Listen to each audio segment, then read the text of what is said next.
Arkadaşlar bakın size çok enteresan bir şey göstereceğim. Yürüyen de görmedim ben. Allah Allah. Ay kimse göstermedi rehberlerden ama ben muhteşem şahit gözlerimle. Arkadaşlar tüm dağ bir mezarlık. Ve bu civarı Hazreti Muhammed lanetliyor. Evet, yanlış duymadınız, lanetliyor. Binlerce yılın kumunu taşıyan, rüzgarların ahenkle dans ettiği bir diyar burası. Taşın ve zamanın hikayeler anlattığı, gökyüzünün sonsuz bir mavilikle kucaklaştığı gizemli bir vadi.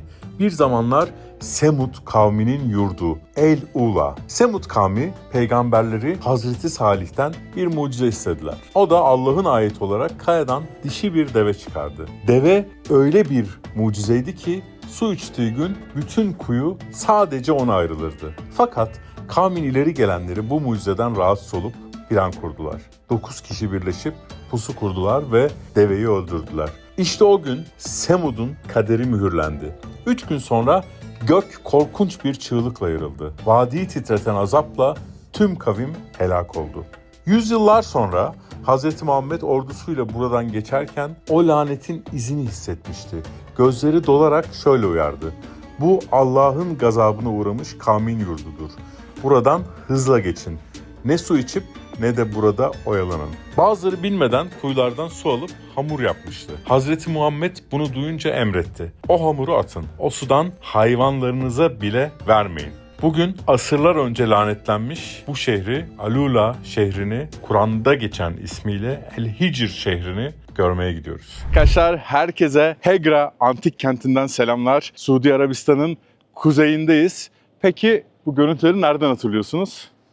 Sizi Petra antik kentine götürmüştüm Ürdün'de. Tabii binlerce yıl önce, 2000 küsur yıl önce bu sınırlar yoktu. Ürdün hemen dibimizde. Buranın daha da kuzeyi Petra antik kenti, Nebati Krallığı'nın başkentiydi arkadaşlar. Burası Hegra antik kenti, yine aynı Nebati Krallığı'nın güney başkenti. Ticaret yollarını kontrol ediyordu Nebati halkı. How are you? Thank you. Abi, kız geldi, bütün dövmelerim, 2 tane kız geldi sordular, çok tatlılar. Şimdi de şey diyor, dövmelerini çok sevdim diyor. Bugün size Hegra antik kentini göstereceğim. Nebati Krallığı'nın güney başkenti demiştik. Ama buranın İslam'da da önemli bir yönü var. Onu da anlatacağım. Burası Hazreti Muhammed tarafından lanetlenen bir şehir. Kur'an'da geçen Hicr halkı, Ashab al-Hicr Kur'an'da geçiyor. Ve Hazreti Salih'in kavmi, onu ilerleyen zamanlarda anlatacağım. Bütün buradaki Nebati Krallığı'nı anlatmaya çalışacağım. Müthiş bir yer. O kadar güzel ki dün benim kaldığım otelin girişine hep beraber gördük dünkü videoda. Yani inanılmaz bir coğrafya arkadaşlar. Burada nasıl bilet alındığını da anlatayım. Yaklaşık $30 ya da daha az olabilir. Online alıyorsunuz ve herkes o siteden alıyor. Devletin sitesi ve sizi yine araçlarla, devletin araçlarıyla, siteyi yazacağım alta, rehberler aracılığıyla gezdiriyorlar. Bu da ajantaların size zorluk çıkarmasını vesaire engelliyor. Benim çok hoşuma gitti. Umarım dünyada da örnek olur. Yine bu diğer şeylerden bir tanesi. Bunu Türkiye'de kesinlikle yapmalıyız. Bakın, girenlere Arap kahvesi ve hurma hediye ediyorlar. Su veriyorlar. Bu da hoş bir şey. İnsanlar sever böyle şeyleri, biliyorsunuz. Here now we go. Yeah. Evet, şimdi başlıyoruz. Birçok Amerikalı vesaire yaşlı insan gelmiş. Bunlar artık böyle yıllardır dünyayı gezen Amerikalıların falan son geldikleri yerler. Şey değil, hani bakın burası açıldı gidelim gibi. Hoş bir stilleri var. Ben de yıllar sonra geldim. Evet, bu arabalarda hemen cam kenarını kapalım. İnşallah yanıma şişko biri oturmaz. İnşallah yanıma şişko biri oturmaz. Ben zaten yeterince şişko olduğum için. Geliniz Filipinli kardeşlerim. Gelin, siz zayıfsınız. Çinli kardeşlerim. Evet arkadaşlar, Hegra, Petra değil, Nebatilerin güney başkenti Hegra'ya başlıyoruz. Arkadaşlar biliyorsunuz yıllardır seyahat ediyorum ve tüm gelirlerimizi Darüşşafaka'da depremden zarar görmüş öğrencilere burs olarak veriyoruz. Bu yolculuğumda bana Just English Dil Okulları inanılmaz yardımcı oldu ve hala oluyorlar. O sebeple Just English Dil Okulları'nın Amerika'daki ve Türkiye'deki dil okullarını tercih etmenizi tavsiye edeceğim ve size küçük bir karşılaştırma yapacağım. Dil nasıl öğrenebilirsiniz? Dünyayı gezmek dışında ticarette, iş hayatında İngilizce artık çok önemli. Her şeyden önemli. Peki İngilizceyi nasıl öğrenebilirsiniz? İlk olarak üniversitelerin hazırlık bölümünde öğrenebilirsiniz. Şöyle dönüyorum, arkadaki manzarayı da görün. 600 bin lirayla 2 milyon lira arası öderseniz üniversitelerin hazırlık bölümlerinde İngilizceyi size öğretebilirler. Bunun dışında Just English'te ya da herhangi bir dil kursuna giderseniz 80 bin ila 200 bin lira arasında dil eğitimi alabilirsiniz ya da çocuklarınızı aldırabilirsiniz. Ve üçüncü şıkta şöyle, yapay zeka ile öğrenebilirsiniz. Evet, bu da size neredeyse 0 liraya patlar. Tabii ki Just English yapay zeka devrimini görmezden gelmiyor. Aynı zamanda yapay zeka destekli eğitim ile en iyi öğrenme yöntemini sunuyor. Bakın bunlar Petra'daki gibi nebati mezarları. Kayalara oyarak evler, mezarlıklar yapıyorlar ama buradaki fark Petra'da kırmızı toprak ya da kayaydı. Umarım duruyoruzdur yani. Çünkü böyle de geziyor olabiliriz ama zannediyorum ki duracağız ya. Yürüyen de görmedim ben. Allah Allah.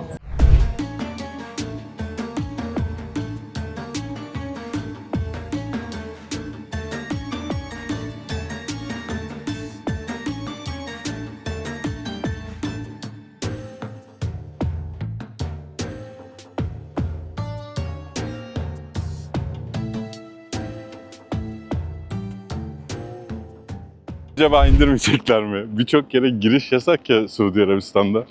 Dedim ve kesin indirmeyecekler, böyle gezdirip bırakacaklar. Değilmiş arkadaşlar. Evet, arkaya bakın şimdi. Wow, wow, wow, wow, wow, wow. Şu güzelliğe bakın arkadaşlar kayaların. Nebatiler zamanında burası kutsal bir kayaymış ve Nebatiler ve diğer burada yaşayan milletler tabii ki daha sonra da yaşadı. 2000 yıldan daha yüksek bir zamandan, eski bir zamandan bahsediyoruz. Yazılar var, yüzlerce var ama Nebatiler zamanından da kalmış. Kutsal kabul ediyorlarmış bu kayayı. Zaten çok değişik, görkemli. Vay be, Petra'yı özlemişim. 2000 küsur yıl önceki insanların burayı kutsal zannetmeleri çok doğal ve normal arkadaşlar. Şunun görkemine bakın, ne kadar özel. Kaya sanki elle çizilmiş gibi. Şuraya bakın. Rehberimiz bu kız. Bana dövmeleri soranlar da onlardı arkadaşıyla. Bu kayalar çok yumuşak. Bizim şeydeki gibi düşünün. Kapadokya'daki gibi. Pencere yapılmış. Ve üzerindeki bunlar Arapça muhtemelen. Eski, yani yüzlerce yıllık, binlerce yıllık yazılar. Ve belki daha Jamie.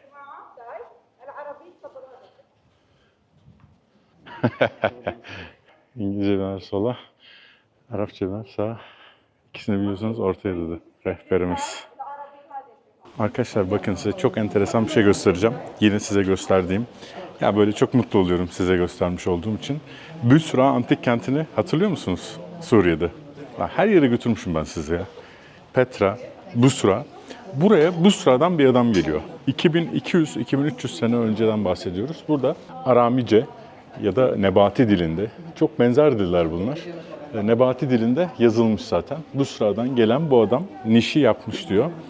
Burası bir niş. Niş ne? Yolun üzerindeki küçük bir dua etmek için yapılmış, Tanrı'nın kabartmaları olduğu bir yer. İnsanlar bunun önüne gelip dua ediyormuş. Yine Nebati tanrısı için burada Nebati tanrısı Kartal. Kafası varmış ama Romalılar döneminde kırıldığı düşünülüyor. Kendi tanrıları olmadığı için genelde Persler, Romalılar, kim olursa olsun bunlar Busra'dan gelen adam yapmış bunu. Ya yazı yazdığınız zaman ne kadar fark ediyor arkadaşlar. 2200 sene öncesinden biliyoruz kimin yaptığını. Bakın burası Nebatilerin oturma alanı. Yine nişler. Bu niş için Türkçesini tam şey yapamadım. Oraya tanrıların heykelini koyuyorlar. Mihrap mı desek? Doğru olabilir mi? Mihrap. Nebatilerin nasıl su topladığını, çöldeyiz, Suudi Arabistan'dayız, düşünün. Şu deliği görüyor musunuz? Şurada bir delik var. Orası suyu topluyormuş ve onun içinde kalıyormuş. Oradan suyu alıyormuş. Şu anda giremiyoruz. Tehlikeli, girilmiyor dediler.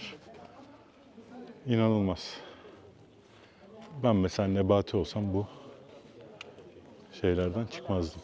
Bu alandan. Gölgelik çünkü. Bakın burada hep farklı dillerde yazılar var.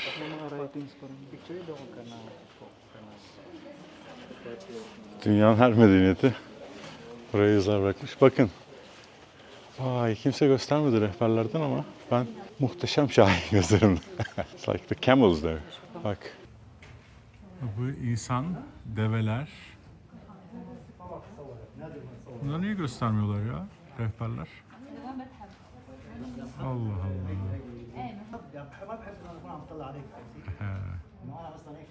Ahtapot mu o? 5 tane bacağı olan. Bak parmağımla gösteriyorum bir de size.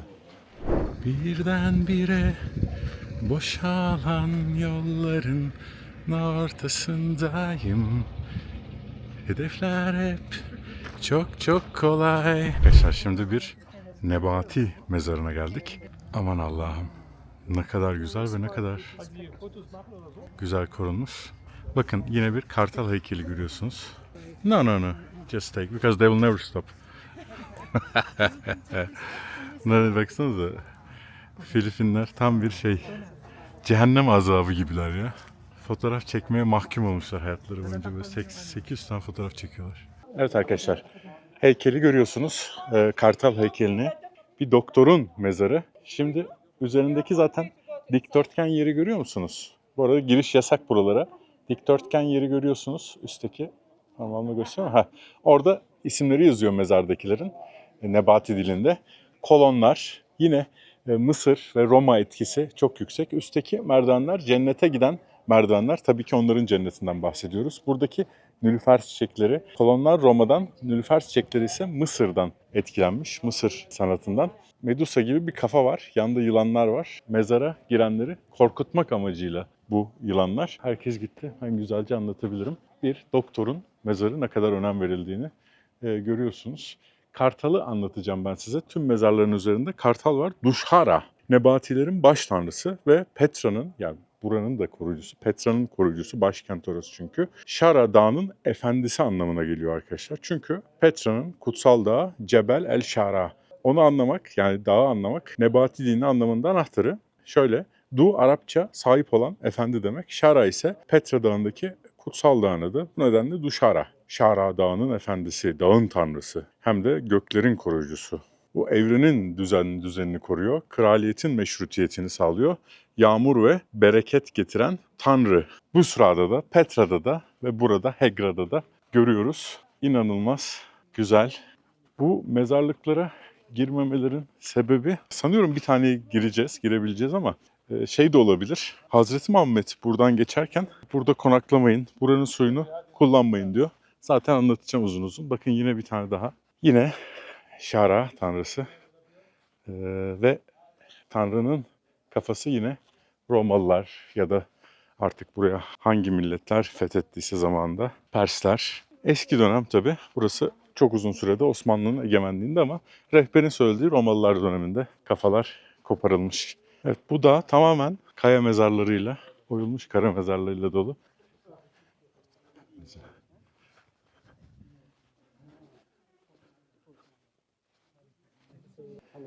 Buraya girmek yasak ama şöyle fotoğraf çekmek yasak değil uzaktan. Kolum uzun. Girin lan girin de size ihbar edeyim. Abi bu inanılmaz bir dağ ya. Arkadaşlar tüm dağ bir mezarlık. Bunlar dağ fakirlerin mezarları. Bakın burada mesela 1, 2, 3 tane mezarlık var ve belki daha küçük mezarlar da var. Tabii bu kadar büyük bir krallık için ağaç yetişmesi gerekiyor, hurma yetişmesi gerekiyor. Ne dedik? Ticaret yollarının ortasında olduğu için çok büyük bir şehir oluyor burası. Ve işte o kokular, ummandan gelen kokular, hurmalar ve dış dünyadan buraya gelenler. Büyük bir ticaret merkezi haline getiriyor. Evet, bu mezara girebiliyoruz.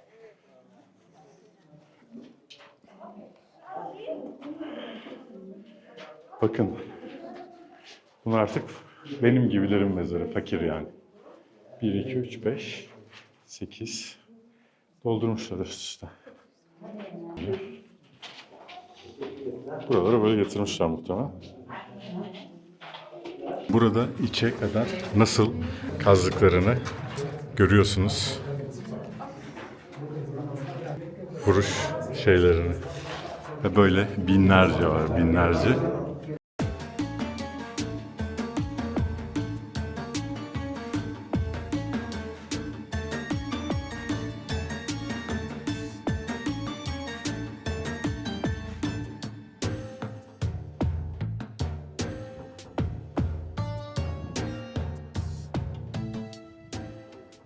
kadar güzel ya. Böyle bölgeleri bulup şehirleri inşa etmeleri de çok enteresan, inşa etmeleri. Bakın yine yazılar ne kadar güzel yazılmış. Hiç silinmemiş ya. Yani Nebati dilini okusam şakır şukur buradan okuyabilirsin. Ve kafası koparılmış. Tanrı. Evet. Burada yine başka bir mezarlık. Bu mezarda yine anlatıyor kim olduğunu üzerinde. Bu yine özel bir mezar. Zengin birisinin mezarı. Bu yine başka bir mezar. Vay be. Arkadaşlar 2200-2300 yıl öncesinden bahsediyoruz ya. Muhteşem değil mi? Allah Allah. Çok güzel ya. Bakın burada bir kadın yüzü var. Yakından da çekeyim. Kartal şekline benziyor. Yine kafa yok. Üstteki de muhtemelen heykel gitmiş. Dünyada hep böyledir. Yeni gelen medeniyetler eski tanrıları ilk yok etme işine girerler. Yeni tanrı bizim tanrımız gibi. Onun için Meksika videolarında anlatmıştım ben size ama onlar çok ilk videolarım olduğu için çok izlenmedi. Mesela İspanyollar geldiklerinde Aztek, Maya, Mixtek gibi ya da işte İnkalar Peru'da, Bolivya'da tapınaklarının üzerine inşa ediyorlardı kiliselerini. Hani tamam sizin tanrınız şu anda bitti ama yeni tanrınız budur diye. Zaten kutsal bir alan olduğu için hep tapınaklar birbirinin üstüne inşa edilir. Bazen 5-6 dinin tapınakları üst üste inşa edilmiş. Görebilirsiniz dünyanın farklı bölgelerinde. Aa, burada bu mezarda kafa gitmemiş. Küçük diye es geçmişler. Üstteki gitmiş de bu gitmemiş. Ya bu kadar yumuşak olup bu taşların, bu kadar yazıların bile sağlam kalmasının sebeplerinden bir tanesi muhtemelen çok az yağmur yağıyor olması. Ama sonuçta çöl fırtınaları vesaire bile yok etmemiş, o da ilginç. Bu bir kadının mezarıymış. Kadınlara Nebat toplumunda çok önem veriliyormuş arkadaşlar. Ve uçsuz bucaksız dağlar. Çok az turist var ama muhteşem. Az olması tabii çok daha iyi yani.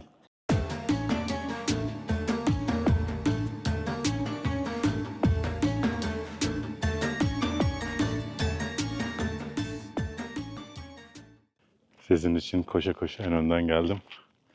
Muhteşem bir yapı. İşçiliğin harikalığına bakın ya. İnsanın tüyleri diken diken oluyor. Kocaman bir kaya ve bunu tertemiz, dümdüz yapmışlar. Düşünün o dönemin işçiliğinin muhteşemliğini. Kimse yokken çektim vallahi. Arkadaşlar şimdi burada rehberlerin anlatmadığı bir olay var. Bu şehri ve bu civarı Hazreti Muhammed lanetliyor. Evet, yanlış duymadınız, lanetliyor. Onun da sebebini size anlatacağım. Ama şu güzelliğe bir bakın derim. Yani doğanın bir sanatı diyebiliriz. Şimdi Arapça adıyla Medain Salih deniyor buraya, Hegra'ya. Suudi Arabistan'ın kuzeybatısında Alula yakınlarında bulunan antik bir şehir. Yani burası. Kur'an'da Hicr halkı, Ashab al-Hicr, belki buradan anlayacaksınız ve Semud kavmi olarak geçiyor. Semud kavmine bir peygamber iniyor, Hazreti Salih. Semud kavmi Hazreti Salih'e karşı gelerek Allah'ın mucizesine isyan ediyorlar. Ad kavminden sonra Semud kavmi yaşıyor. Taş yontma ustalığıyla tanınan güçlü bir Arap topluluğuydu. Taş yontma ustalığı derken zaten görüyorsunuz. Çok anlatmaya gerek yok. Muhteşem ustalar. Tabii onlarla bu Nebatilerin aynı olup olmadığı bilinmiyor. Her neyse yerleşim yerleri bugünkü Hegra, yani burası arkadaşlar. Medain Salih. I'm sorry, I didn't know it. Ben yanlış yere girmişim ya. Kız uyardı beni. Lan ne bileyim, git dolaş demiş gibiler gibi geldi. Oyarak bu halk görkemli evler, tapınaklar ve mezarlar yapmışlardı. Zaten o mezarı görüyorsunuz. Şuara suresinde Kur'an'da 149 ve 152 bu evleri dağlara oyarak güvenli konut yaparlardı diye tanımlar. Allah Semud kavmine Hazreti Salih'i peygamber olarak gönderiyor. Kavim ondan mucize göndermesini istiyor. Ve bunun üzerine Allah kayadan canlı bir deve çıkarıyor arkadaşlar. Hazreti Salih onlara şöyle dedi: bu Allah'ın devesidir, onu serbest bırakın. Su içme günü onun hakkıdır, su içme günü de sizin hakkınızdır. Kur'an'ın Şems suresi. Yani deve Allah'ın bir mucizesi ve uyarısı. Onu öldürmek kesinlikle yasaklanıyor. Semut halkı bu mucizeye rağmen kibirlenip deveyi öldürüyorlar arkadaşlar. Kur'an'da Şems suresi, fakat onu yalanladılar ve dişsini kestiler. Bu yüzden Rableri günahları sebebiyle onları yerle bir etti. Gördüğünüz gibi Semut kavminin Kur'an'da yaptığı bahsedilen evler ve diğer şeyler olarak size hem uygulamalı bir şekilde anlatıyorum tarihini. Ve Allah Semut'un üzerine geliyor. Şiddetli bir sarsıntı ve gök gürültüsüyle şehir yerle bir oluyor. Semut halkı kendi evlerinde diz çökmüş halde cansız kalıyor. Bu eski bir anlatı. Hazreti Muhammed'den daha önce gelmiş bir peygamber Hazreti Salih. Ama Hazreti Muhammed Hegra'yı lanetliyor arkadaşlar. Tarihte uzun bir zaman geçiyoruz ve Hazreti Muhammed dönemine geliyoruz. Hazreti Muhammed Medine'den Tebuk'a sefere çıkıyor. Roma ordusuyla karşılaşmak için Hicr Vadisi'nden geçiyor. Yani buradan geçiyor büyük bir orduyla. Sahabeler orada bulan kuyulardan, buradaki kuyulardan su alıp hamur yoğuruyorlar. Hazreti Muhammed onları uyarıyor. Bu azap gören kavmin yurdudur. Buradan ağlayarak geçin. Onların uğradığına uğramaktan sakının. Buhari'nin anlattığı.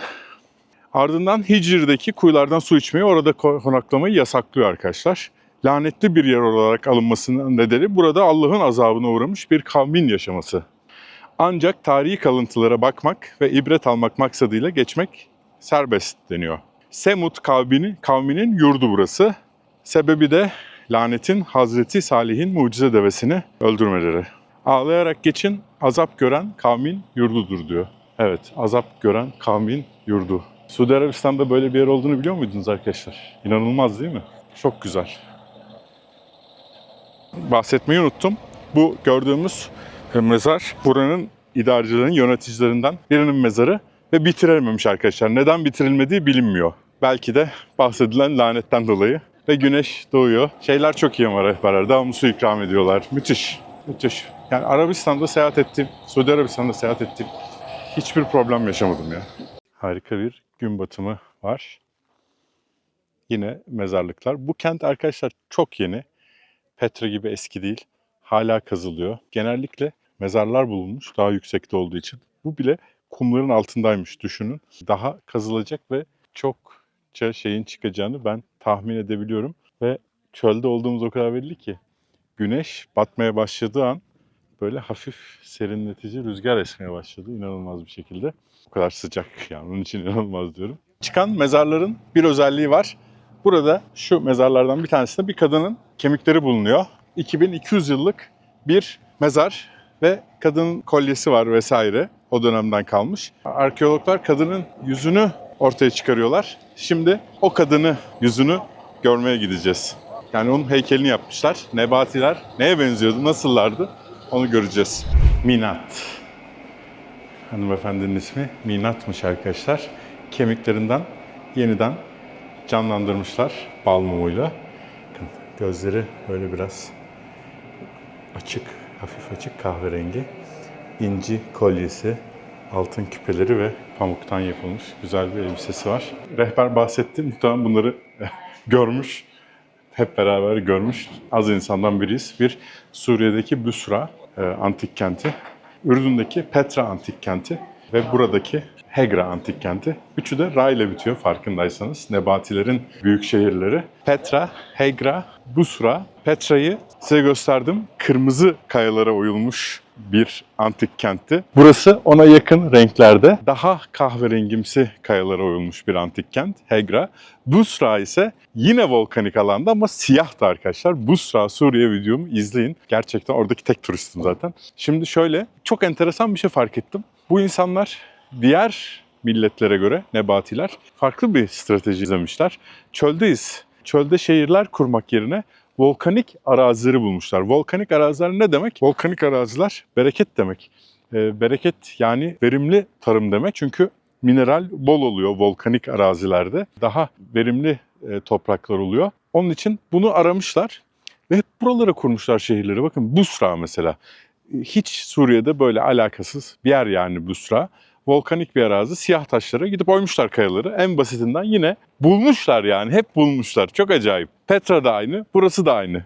Yani volkanik arazi bulup şehir kurmuşlar. Çok enteresan ya. Bunu yapan yani tamam Kapadokya'da mesela bu yapılmış ama bir yerde. Yani o medeniyet hep oraları arayıp şey yapmamış. Bunlar ilginç bir şekilde benzer arazileri bulmuşlar. İşte Busra siyah şehir, Petra kırmızı şehir, burası da kahverengi şehir diyorum.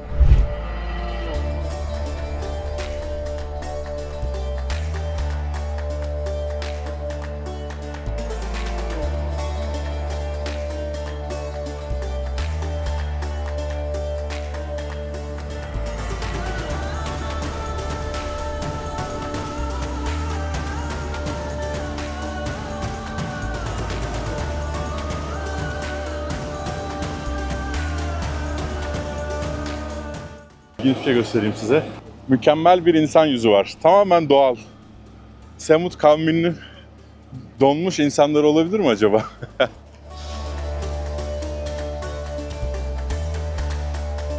Bu kadar. Kendinize iyi bakın. Bu 3 bölümü de izlerseniz Petra'dan 2 tane olması lazım. 4 bölüm yani. Nebatiler hakkında bolca bilgi alabilirsiniz. Abone olmayı da unutmayın. Kendinize iyi bakın.